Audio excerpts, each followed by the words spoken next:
gaa yi maa ngi leen di ziyaare bu baax a baax a baax a baax a baax di leen jox seen wàccuwaay waaw maa ngi leen di ziyaare bu baax di leen jox seen wàccuwaay ziyaar naa leen waaw na ngeen partager mu yaatu comme ça incha allahu rabbi rouge danger bi mën a am expression bi nga xam ne moom la soxla pour exprimer wu pour ngeen dégg ngeen am dégg-dégg ci waxtaan bi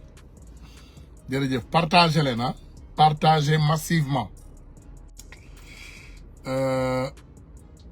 waay waaw lii moom yee Sénégal nag dafa neex de lii mooy lan moom dama ci tombé de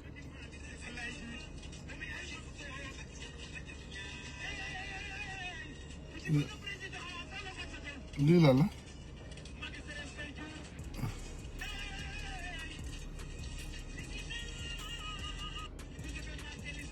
mu ne ils avaient marqué l'histoire ah teral nga buur teral baadoolo man wéykat yi léegi man wéykatu Sénégal mais ana suñu wéykat yu baax ya ñoom Njaga Mbay ndeysaan ah ñoom Dut Njaay Kumbaro si doon dóor sabar yi di war àddina ana suñu wéykat ya ana suñu cosaan léegi maintenant on n'a plus des griots, on a des PD, on a des menteurs, on a des traîtres maanaam ñu jar yow naka ngeen di àndee ci population boo xam ne genn wàll gi yëpp ñu ngi amuñu lu ñu lekk seen xale yëpp xale banlieue bi yëpp ñu ngi dee ci géej gi waykatu banlieue yooyu waroon mën a taxaw ñoom ndongoloo ndeysaan war a mën a taxaw woyal sénégalais yi wax leen lu ñu mën a dégg wax leen luy dëgg ngeen nekk fii sosaka fen pour benn 10 millions 5 millions des petits trucs yu ñu leen di jox mais ça c'est dégoûtant ngeen di guerre rek ci seen biir kii di sosal sa morom kale di rey sa morom ah cam laay maa leen xeeb waaye nag àdduna moom nii rek la mën a demee voilà gars yi ziar naa leen partager leen boo ku dugg si rek nga partager ci dimanche bi comme ça incha allahu rabbi mbir mi yaatu ñu mën a amal waxtaan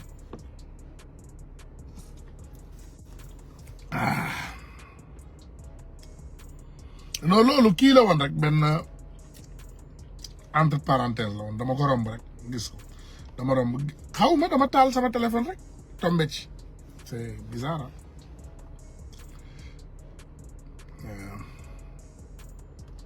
maa ngi leen di ziyaare bu baax a baax a baax a baax a baax a baax a baax partager leen massivement partager waaw mu ne vive les rappeurs waaw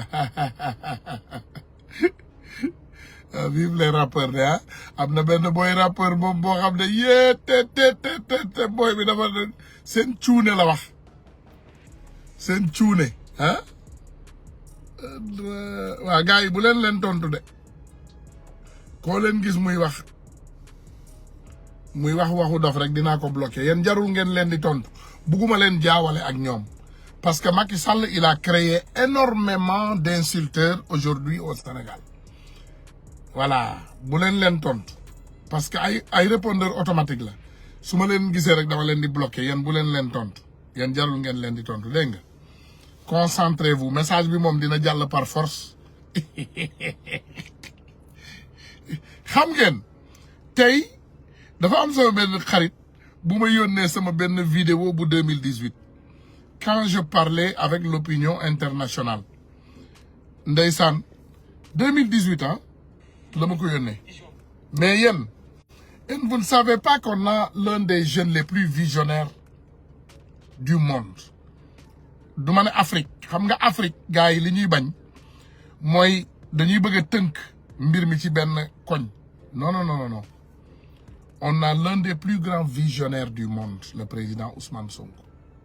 les plus grands visionnaires du monde dafa am sama benn vidéo buñ ma yónnee d'abord boobu laa leen di indil c'est bizarre c'est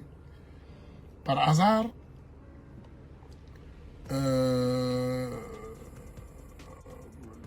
Voilà. Par hasard nit ki yónnee ma ko et ça m'a fait un peu rire. Vidéo bi ça date du 10 juin 2018 ngeen déglu ko après ma faram-pàcceel leen ko dégg nga vidéo bi. Traveling to these Western countries and being welcomed by these Western leaders. Good evening. On behalf of the Senegalese people, I come to you with great disappointment. We keep seeing the president of Senegal secretly traveling to these Western countries and being welcomed by these Western leaders, which I'm sure most of you know the inhumane condition of the Senegalese people. This president that you're welcoming in your nations, Macky Sall, is not who most of you think he actually is. If you really want to have any idea who this man really is, Google Senegal and see what exactly is going on in the country of Senegal. The man is a dictator. The Senegalese people are living in hardship. If I tell you that in 2018, there is still people in the capital of Senegal where people do not have electricity, I'm sure you would not believe it. And if I tell you the same thing about running water, I'm sure it would be something that you do not believe. And if I also tell you that Senegal has natural resources and all the contracts are given only directly to his own brother, Aliou Sall, I'm sure that's also hard to believe. So where is the rest of the world in this whole situation? In the world of yesterday, when a president is this type of dictator and tyrant, nobody wants to welcome him in their countries. Now we see that countries like Canada, the United States, France, and other countries do not do their due diligence to find out exactly what this man does in his country. The man, as I speak to you today, no one has the right to march in Senegal. Freedom of speech in Senegal is abolished. There is people in jail today in Senegal that do not have due process. Specifically a gentleman named Hassan Diouf that was falsely accused by the Senegalese government. Vidéo bi ça date de 2018 mooy bi may wax Macky Sall ak ñaawteef bi nga xam ne moom lay def di wër àddina ak dictateur bi mu doon ak les prisonniers qui sont injustement emprisonnés dans nos prisons du Sénégal. Go back in the house. It's wet. Go back in the house. Go back in the house. It's wet outside. Go back. C'est mouillé ici. Allez. It's wet outside. Because if y'all go here, y'all gonna get dirty. It's wet. Hello?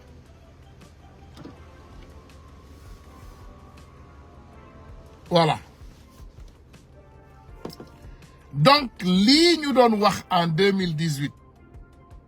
moom la ñuy dund en 2023 6 ans après. El Hadj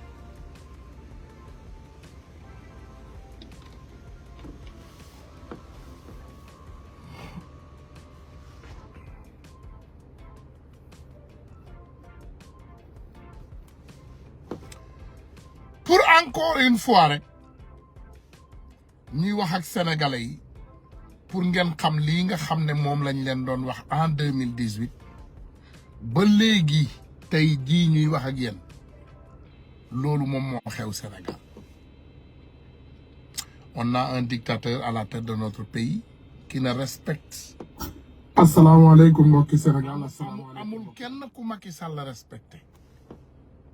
amul kenn ku Macky Sall teg nit ci Sénégal.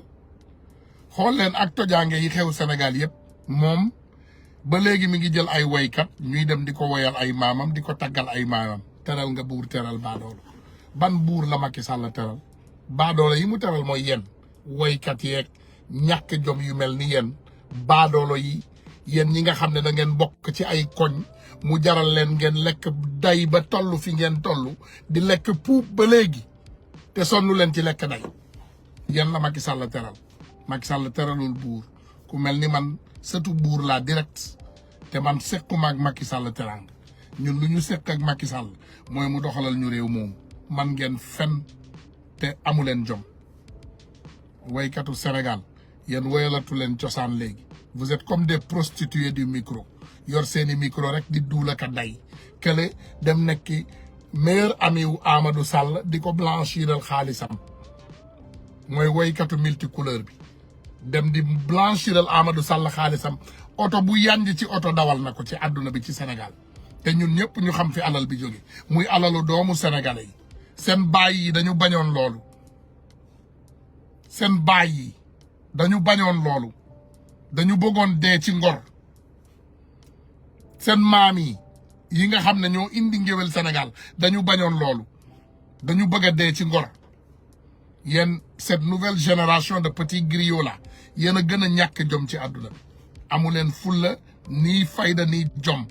boo leen jëlee vidéo bi nag dagg leen ko ne lii la ñu Tunkara yàq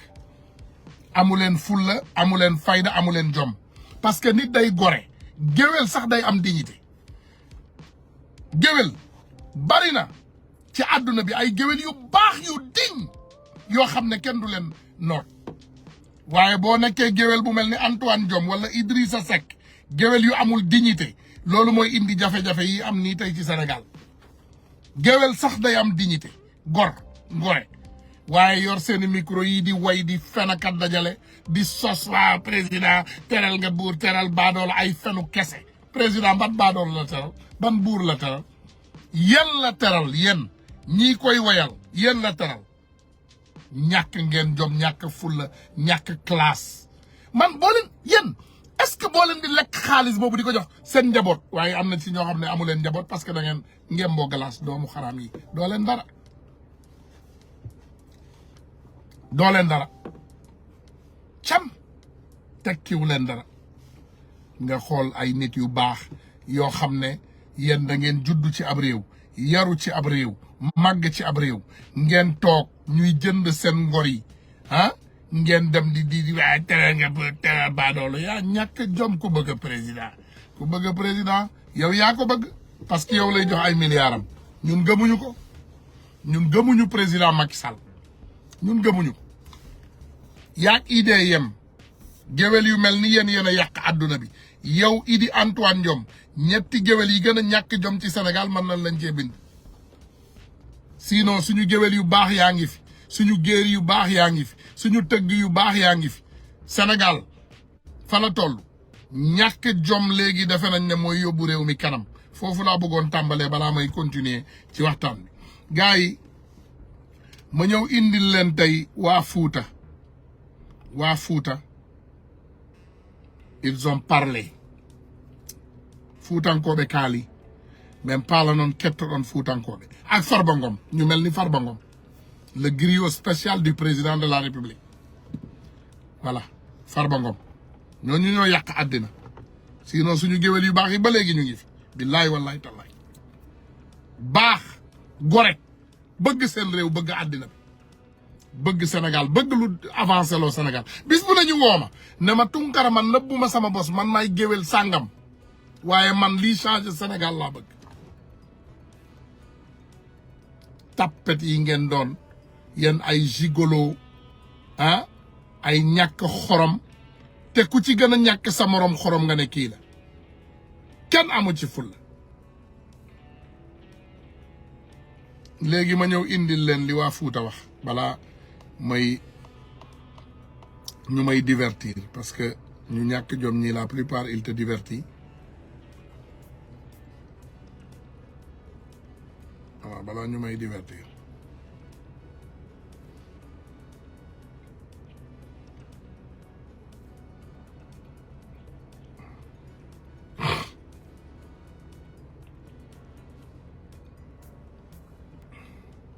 voilà ma ñëw fii indil leen li waa Fuuta wax gars yi balaa may yegg ci waa Fuuta est-ce que gis ngeen li France 24 def ak Macky Sall est-ce que vous avez vu le journaliste Marc Perelman dagg na extrait yi nga xam ne wax na ko Ousmane Sonko yépp mu dugal ko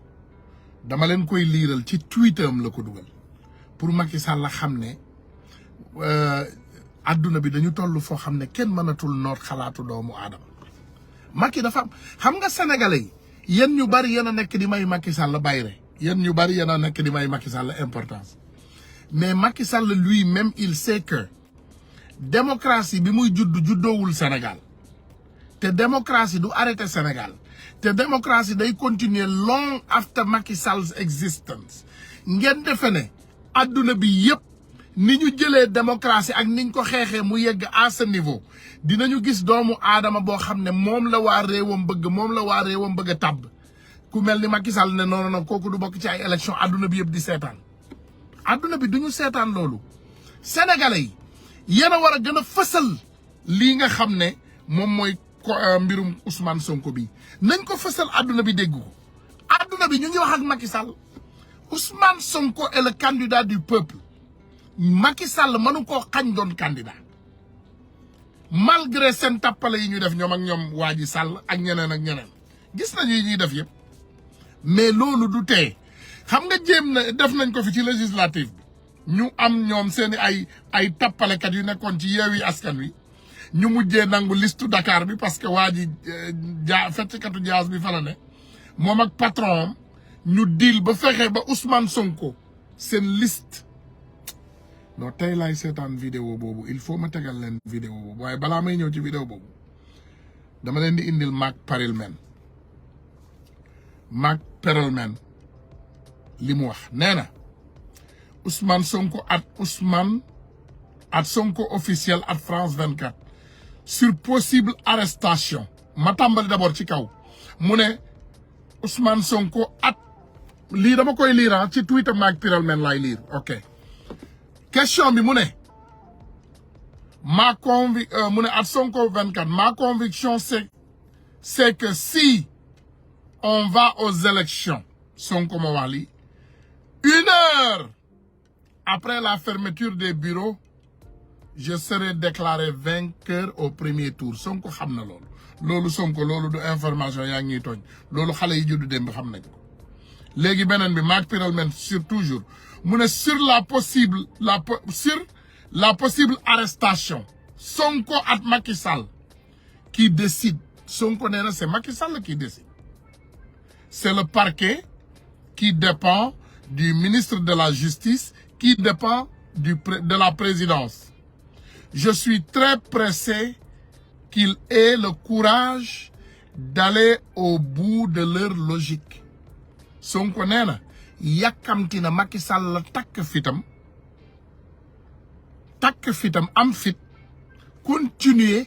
ak menaces yi nga xam ne moom lay menacer toujours dinaa jàpp ak dinaa tëj ak dinaa tijji Sonko nee na moom yàkkamti na Macky Sall avancé ak loolu ba léegi Mac Perelman mu ne il n'y a aucun mu laaj Sonko at Ousmane Sonko mu indi tontu Ousmane Sonko bi il n'y a aucun contact officiel et officieux entre moi et le président. Il s'est acharné contre moi en utilisant tous les leviers.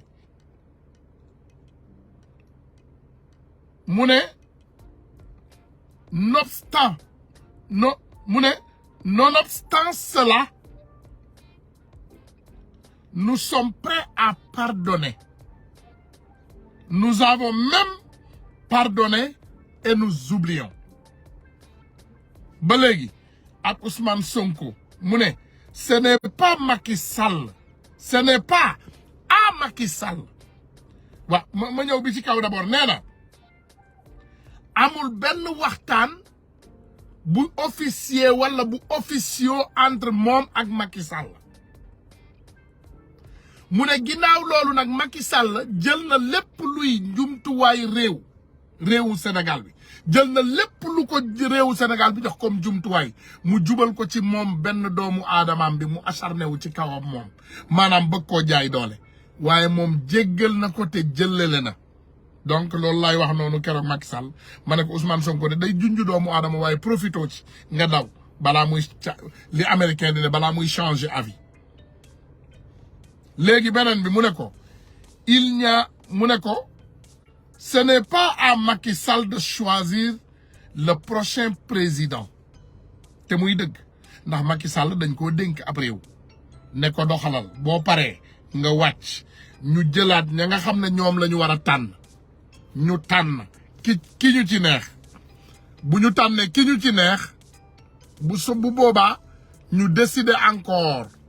ka nga xam ne moom moo ñuy jiite waat pour les 8 ans qui vient maanaam 10 ans juróomi at ak juróomi at bu fekkee yàlla dogal na ñu tàbb la ñaari yoon voilà léegi mu ne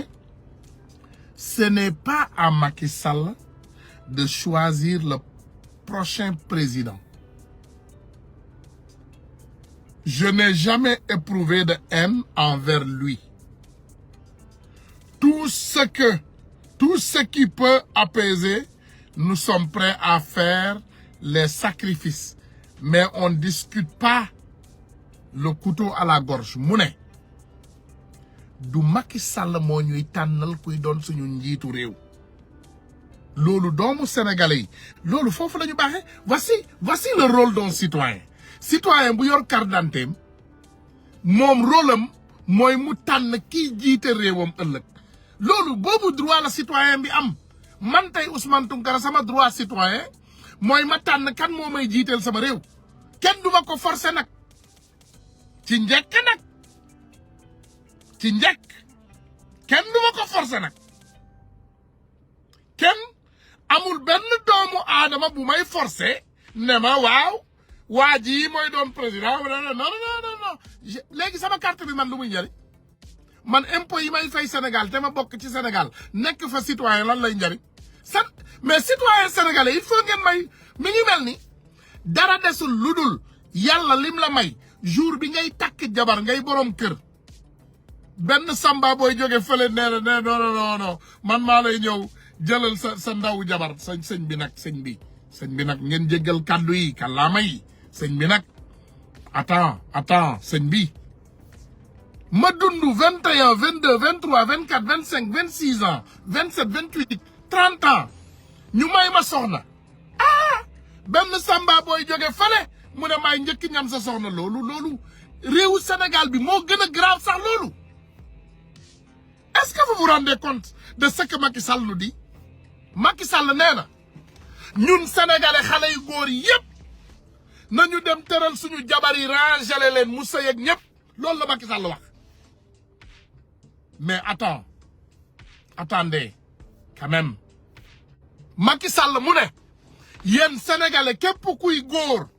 yéen ñëpp ngeen jël seen soxna yi rangale leen Macky Sall moo ñu wax lii de lii la ñu wax ngeen jël seen soxna yi rangale leen yéen ñëpp mu ñëw sëy ak ñëpp mais imaginez est-ce que yéen a ngi imaginer li Macky Sall di wax li ñu Macky Sall di imposer est-ce que vous imaginez ngay citoyen sénégalais ngay peuple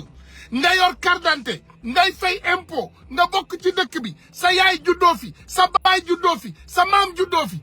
Macky Sall nee na góoru àdduna bi jantal bi ngeen di jantal ngand bi ngeen di ngandal mu ne yéen ñëpp ngeen jël seen soxna yi rangale leen ñoom ñëpp ba ñu rangale mu sëy ak ñëpp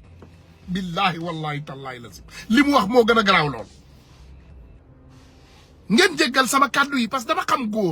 dama xam góor foo ko mën a laalee moo tax ma jël soxna comme exemple imaginez loolu ci sa biir bopp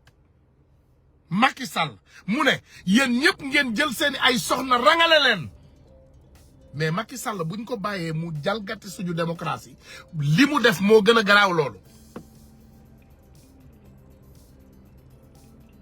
wala mu siif leen bokk parce que siif moo gën a garaaw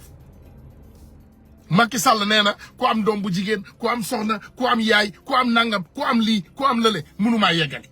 nga indi mu siif ñu mu violer Sénégal il va violer notre constitution tu sais que la constitution représente le peuple constitution mooy li nga xam ne moom le peuple bi décide ñu ne lii la ñu tànn suñuy charte Macky Sall nee na ñu indi suñu charte yooyu mu violer ko dafa mel ni mu violer Sénégal yépp après ñu tàccul ko ne ko bravo yaay góoru yàlla bàyyi leen loolu xel voilà loolu fanaanoo leen ko c'est Macky Sall qui va nous dire qui va être candidat au Sénégal koo xam ne ñun ñoo ko dénk ñun ñoo ko jël ci paxum golom jël ko dénk ko réew mi Macky Sall ñun ñoo ko dénk mais moom Macky Sall nee na ñun ñëpp ñu ñëw mu violé ñu ñun ñëpp góor ak jigéen voilà góor jigéen mag ndaw on n'a qu'à venir il va nous violer nous tous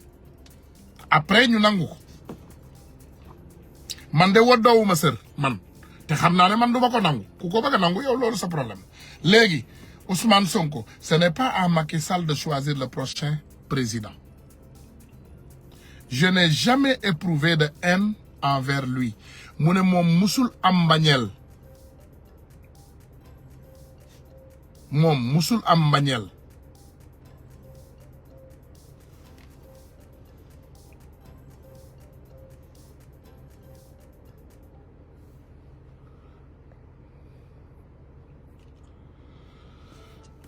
mu ne Tunkara